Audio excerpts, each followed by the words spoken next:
안녕하세요. 김철 목사입니다. 자, 오늘은 왕정 500년의 다윗 이야기 두 번째 시간 하나님의 종 다윗 이야기를 살펴보겠습니다.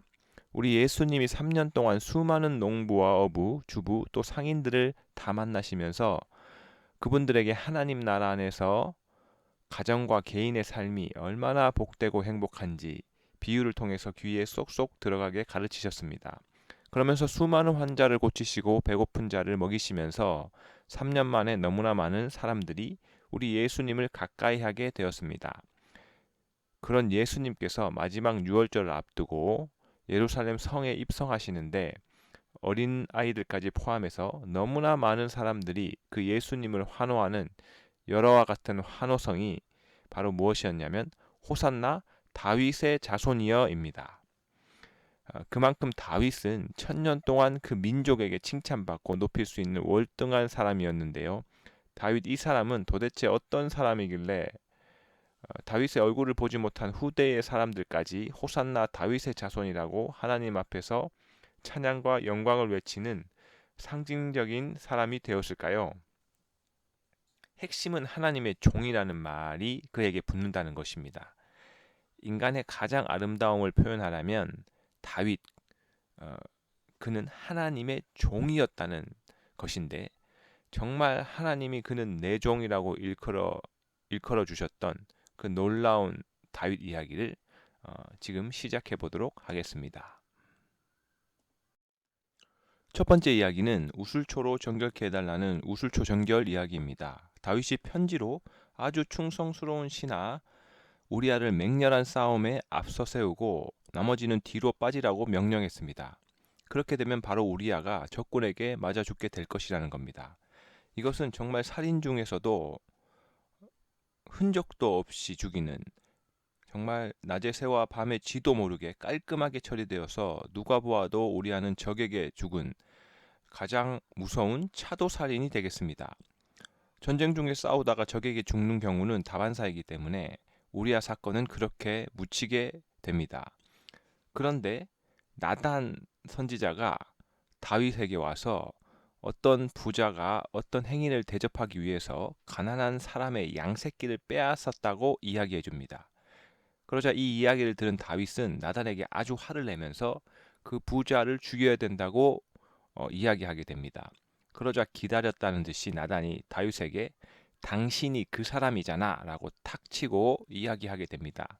정말 다윗이 감쪽같이 잘 덮었는데 그러나 너무나 분명하게 선지자 나단에 의해서 드러나는 그러자 다윗이 나단에게 내가 여호와께 죄를 범했다고 인정하게 됩니다.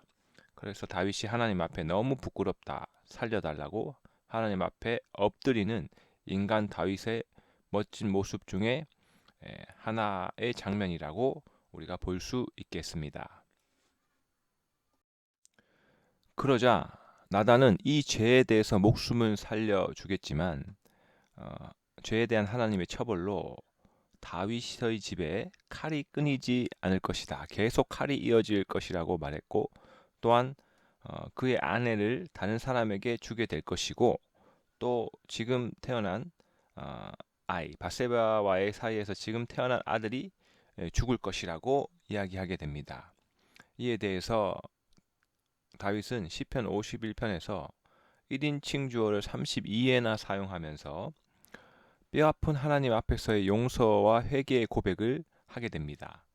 모세 때에 6월절 날 이 우슬초를 가지고 양의 피를 찍어서 그들의 죄를 덮고 장자의 죽음이 넘어갔는데 이와 마찬가지로 그렇게 나의 죄도 많지만 나의 죄도 이 우슬초 양의 피로 나의 죄도 덮어달라고 간절히 기도하면서 고백하는 다윗의 모습을 또 볼 수 있겠습니다. 두 번째 이야기는 압살롬의 쿠데타 이야기입니다. 다윗의 범죄로 말미암아 세 가지 처벌이 진행되었습니다. 다윗의 큰아들 암논이 배다른 누이 다말을 욕보이게 되고 이에 셋째 아들 압살롬이 그런 암논에게 복수하게 됩니다. 암논을 죽인 일로 다윗과 멀어진 압살롬은 다시금 다윗과 화해하는 척하지만 자신이 왕이 되기 위해 압살롬은 쿠데타를 일으켰고 다윗은 압살롬을 피해 예루살렘에서 맨발로 도망쳐야 했습니다.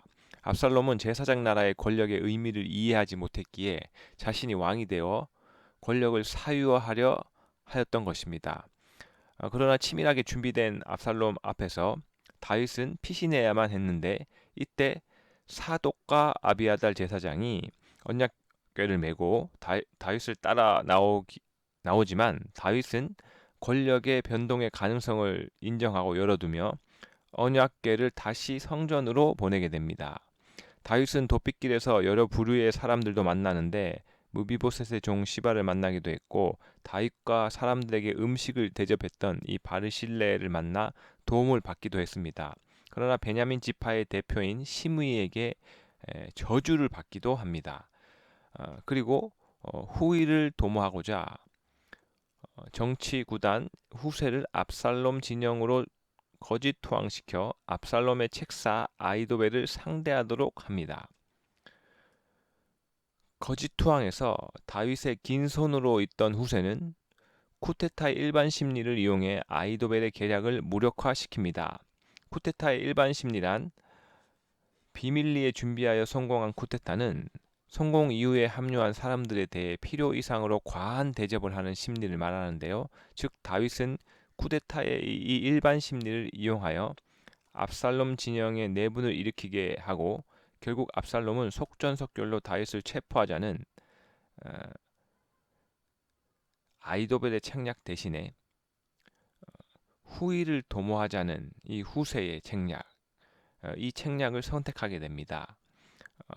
이에 패배를 직감한 아이도벨은 자살로 생을 마감하게 되고 끝내 압살롬도 전사하게 됩니다. 다윗이 압살롬의 쿠데타를 진압하고 예루살렘으로 돌아가자 피난길에서 다윗을 저주했던 시므이가 베냐민 지파 사람들로 구성된 반체제 인사 1000명을 이끌고 와서 다윗에게 무릎을 꿇습니다. 이로 인해 다윗은 자신의 권력을 더욱 튼튼히 할 수 있는 기회를 얻게 되겠습니다. 자, 세 번째 이야기로 인간 다윗의 모습들입니다. 첫 번째 에피소드를 먼저 간단하게 살피면 이 무비보셋이라는 요나단의 아들을 끔찍이 아끼고 사랑했다는 겁니다. 다윗이 도망자였을 때 요나단이라는 사람이 월등하게 다윗보다 높은 위치였지만 요나단이 손을 내밀어서 다윗에게 편안히 가라. 우리 두 사람이 여호와의 이름으로 맹세하기를 너와 나 사이에 내 자손과 내 자손 사이에도 계시기를 원한다라고 약속을 제안합니다. 그런 다음 시간이 지나고 요나단의 아들 무비보셋은 숨어서 살아야만 했고 다윗은 왕의 위치에 있게 됩니다. 이번에는 유리한 위치에 처한 다윗이 내가 요나단으로 말미암아 사울의 집 사람에게 은총을 베풀리라 라고 말합니다. 그렇게 해서 결국은 무비보셋이 다윗을 만나게 됩니다. 다윗이 무비보셋을 보자마자 첫째 요나단으로 말미암아 은총을 베풀 테니 무서워하지 말고 두려워하지 말라라고 이야기합니다. 사울의 모든 밭을 내게 돌려주겠다고 하며 항상 내 상에서 떡을 먹으라고 합니다. 이렇게 그 왕의 식탁에서 늘 식사하게 해서 그 무비보셋을 함부로 대할 수 없게 합니다. 다윗이 이전에는 그가 불리한 조건에서 불리한 상태에 있을 때 요나단에 의해서 약속을 맺게 됐지만 이제 그가 아주 월등한 위치 가운데 있는데도 불구하고 신실하게 요나단의 아들에게 약속을 지키는 다윗의 모습을 볼 수 있겠습니다. 또 다윗의 인간적인 모습 중에 하나가 베들레헴 우물물 사건인데요. 지금 전쟁 중인 상황에서 자신이 목자로 지낼 때 고향 베들레헴 성문의 우물물을 먹곤 했을 텐데 그 물이 먹고 싶었던 겁니다. 그 우물물을 먹고 싶다고 이야기했을 뿐인데 이 세 용사가 블레셋 용사의 진영을 돌파하고 지나가서 그 물을 다윗에게 가져옵니다. 그때 다윗이 깜짝 놀랍니다. 그러면서 이것은 물이 아니라 그 사람들의 피다. 나는 마실 수 없다고 말하는데요. 이 안에 들어가 보면 자신이 말을 함부로 해서 자기 말을 믿고 신뢰해주는 사람들을 어떤 위기에 처할 수 있게 했다라는 그 부분을 깨달았고 또한 다윗에게 얼마만큼 충성스럽게 함께하고 싶은 이들이 있는지 이것까지 깨닫게 되는 이 이야기에 함께 담겨 있다고 보시면 되겠습니다. 네 번째 이야기는 다윗의 인구조사 이야기입니다. 핵심은 나라 전체 형편을 살피면서 결국은 어느 정도 국력이 튼튼한지에 대해서 파악하게 되었고, 그것을 자신의 업적으로 약간 과시하려는 그 마음이 있었다는 겁니다. 스스로의 마음속에 자신의 업적을 과시하려는 그 마음이 있었다는 것을 다윗이 스스로 깨닫고 자책한 후에 여호와께 스스로 나아가서 이 일을 자신의 큰 죄로 어, 고백하게 됩니다. 어, 이 인구조사의 결과만 놓고 본다면 정말 칼을 뺄 수 있는 상당한 힘을 가진 예비군들이 130만 정도 있었고, 동시에 세금도 그만큼 발생시킬 수 있었습니다. 모세 때 광야에 60만 정도가 개수가 되었는데, 그것의 2배 이상의 숫자이고, 그들이 나라 통치 범위 안에서 질서와 평화가 있는 삶을 영위한다는 것은 정말 대단한 성과인데, 그런데 그 모든 것이 은연중에 자신의 업적이었다라는 것을 생각하고 그 마음이 자신에게 들어왔을 때, 이것이 내가 정말 크게 잘못된 생각을 하고 있구나라고 죄를 고백하는 다윗의 모습도 볼 수 있습니다. 또한 다윗은 왕이었음에도 불구하고 자신을 하나님의 종이라고 칭합니다. 인간 다윗의 가장 월등하고 아름다운 모습이 되겠습니다. 종은 남에게 얽매이어 그 명령에 따라 움직이는 사람을 일컫는데요. 왕은 임금, 군주, 국가에서 나라를 다스리는 우두머리를 뜻합니다. 그런데 사실은 다윗은 왕 중의 왕이었습니다. 그래서 마태복음 족보에 봐도 다윗만 왕이라고 표현해 놓고 있습니다. 그 대단한 명령권을 가진 다윗이 사실 평생을 꿈꾸며 마음에 담았던 것은 왕이 아니라 하나님의 종이었다는 것이고, 인간 다윗이 가슴속에 품었던 그 월등한 부분이었다는 것을 바로 성경이 표현하고 있겠습니다. 와우. 다섯 번째 이야기는 다윗의 유언입니다. 권력 계승자에게 유언은 사실은 권력을 전달하는 자의 마지막 통치 행위라고 볼 수 있겠습니다. 그런데 이제 다윗이 죽을 날이 임박해서 드디어 마지막 통치행위 유언을 하게 됩니다.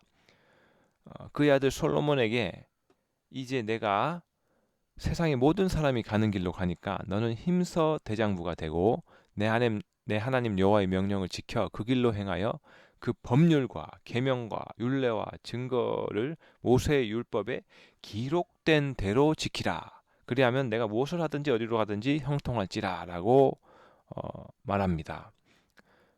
정말 다윗이 하는 말이 모세오경을 적당히 읽고 해석해서 지키라는 것이 아니고 그 기록대로 지키라는 정말 놀라운 이야기입니다.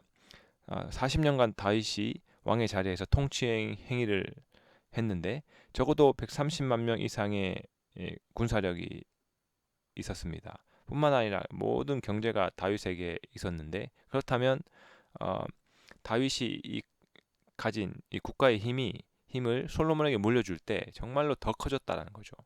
이 정도 월등한 국가를 이제 성취하고 다음 자녀에게 건네주면서 보통 이렇게 되면 제국을 건설하라고 유언합니다. 그래서 다른 사람들을 노예화해서 월등히 우리 민족이 월등하다라고 길이길이 빛내라라고 이야기하는데, 다윗은 그렇지 않고 솔로몬에게 나라를 건네면서 결코 제국의 길로 가지 말라. 모세 율법에 기록된 대로 100% 제사장 나라의 충성도로 가라라고 놀라운 유언을 하게 됩니다. 뿐만 아니라 더해서 보면 작은 현실 정치, 집권 초기 현실 정치에 극복하는 노하우인 정치 2, 3단 정도 되는 요압과 시므이 등을 경계하고, 또 길르앗 바르실레의 아들들 그들에게 은총을 베풀어 인재를 그들을 등용해서 폭넓게 인재를 등용하라라고 또 조언해 줍니다. 이것이 이제 정치 집권 초기 노하우였는데요. 이런 것은 사실은 시시한 이야기고, 정말 중요한 것은 하나님의 율법을 지키는 통치자, 즉 자신이 걸어온 길로 그의 아들이 이어가기를 간절히 바라는 그가 열망의 유언을 남기는 멋진 통치자였다라는 사실을 기억하시면 되겠습니다. 잠시 제사장 나라 하나님 나라의 유언과 비전의 줄기를 살펴보면요. 바로 이 유언들은 후대 사람에게 삶을 살아야 될 삶의 방향이 됩니다. 바로 이 야곱이라는 사람은 약속의 땅을 뚜렷하게 유언해서 후손들이 출애굽의 소망을 오랫동안 간직하게 만듭니다. 그런가 하면 요셉은 그 아버지의 유언을 그대로 또 옮겨놔서 반드시 약속의 땅으로 자신의 해골을 메고 올라가라고 하면서 이 유언이 이후 출애굽의 비전이 되게 됩니다. 또한 모세도 유언하는데 요수아와 만나 세대들에게 마지막 당부의 당부를 하면서 약속하신 땅을 차지하라는 그 유언을 남기고 그 유언은 그들의 삶의 소망이 되고 비전이 되게 되는 이야기가 이어지겠습니다. 살폈듯이 다윗도 죽을 날이 임박해서 그 아들에게 유언을 했고요. 솔로몬도 유언을 하게 됩니다. 바로 전도서 부분입니다. 하나님을 경외하고 그의 명령들을 지킬지어다라고 이제 전도서를 씁니다. 그리고 우리 예수님의 유언 땅 끝까지 이르러 내 증인이 되리라라는 그 마지막 명령을 하시고 하늘로 올라가셨습니다. 그리고 바울 또한 떠날 시간이 가까웠다고 하면서 디모데에게 의의 면류관은 나만의 면류관이 아니고 이 면류관을 사모하는 모든 사람에게 주신다고 소망을 건네서 디모데가 이 소망을 가지고 나머지 삶을 이어간 사실을 우리가 성경을 통해서 알 수 있겠습니다. 우리도 생을 마감하면서 우리 자녀들에게 정말 놀라운, 정말 자녀들이 꿈을 꾸면서 평생을 집중하고 살아도 정말 부족함이 없는 이 충분한 하나님의 사랑과 하나님의 꿈을 담은 유언을 했으면 정말로 좋겠습니다. 마지막 이야기는 다윗의 시편 이야기입니다. 인간 다윗의 아름다움의 극치의 모습인데요. 그가 하나님을 노래했다는 겁니다. 대체적으로 노래는 자기 시련의 슬픔을 노래한다든지 사랑을 노래하게 되는데 다윗이라는 사람은 참으로 놀랍게 평생을 살면서 그는 하나님을 노래했다는 겁니다. 이 백성은 내가 나를 위해서 지었나니 나의 찬송을 부르게 하려 함이라는 이사야서의 말씀과 관련해서 보면 하나님을 사실 성경 전체에서 가장 많이 노래해서 기록을 남긴 사람이 다윗이라는 겁니다. 그가 어떻게 하나님을 충분히 노래했는지 간단하게 한번 살펴보면 참으로 놀랍게도 그는 그의 공식 고백이 나의 입술의 모든 말과 마음의 묵상이 주께 연락되기를 원한다고 그렇게 하나님을 노래했습니다. 또한 그가 블레셋에서 어려운 지경에 처해서 거기에서 정말 미친 척하면서까지 도망 나와서 나온 상황인데요. 그가 이렇게 노래합니다. 너희 성도들아 여호와를 경외하라. 저를 경외하는 자에게는 부족함이 없으리로다 라고 노래하면서 젊은 사자는 궁핍하여 줄일지라도 여호와를 찾는 자는 모든 좋은 것에 부족함이 없으리로다 라고 노래합니다. 사자와 싸워본 경험이 있는 그 다윗이 사자가 사냥을 못해서 굶주리는 경우가 있을지라도 오히려 여호와를 찾는 자는 모든 좋은 것에 부족함이 없으리로다 라고 하나님을 노래했다는 겁니다. 정말 놀랍습니다. 그뿐 아니라 만약 다윗이 자기를 괴롭히는 사람들을 만약에 불평하기 시작했으면 그는 한 걸음도 앞으로 나갈 수 없었을 겁니다. 그런데 그는 이렇게 노래합니다. 나의 영혼이 잠잠히 하나님만 바라며 나의 구원이 그에게서 나오는도다. 오직 저만 나의 반석이시오 나의 구원이시오 나의 산성이시니 내가 크게 흔들리지 아니하리로다 라고 오직 그만이 나의 반석이시오 나의 구원이시오 정말 그로부터 구원이 나온다라고 내가 흔들리지 않는다라고 노래합니다. 정말 놀랍습니다. 바로 이 사람 다윗이 얼마나 하나님을 노래했는지 바로 그 이야기를 우리가 봅니다. 인간 다윗의 모습 참으로 놀랍게도 하나님을 노래한 사람이었고 풍성이 충분히 노래한 사람이었습니다. 이런 다윗을 통해 우리 주님 예수 그리스도의 모습까지 그의 노래를 통해서 계시케 하시는 놀라운 일도 있었다는 것을 기억하시면 되겠습니다. 자, 이제 우리는 다윗의 이야기를 두 번에 걸쳐서 정리를 했고 다음번에는 솔로몬과 시가서 이야기를 살펴보겠습니다. 기대하십시오.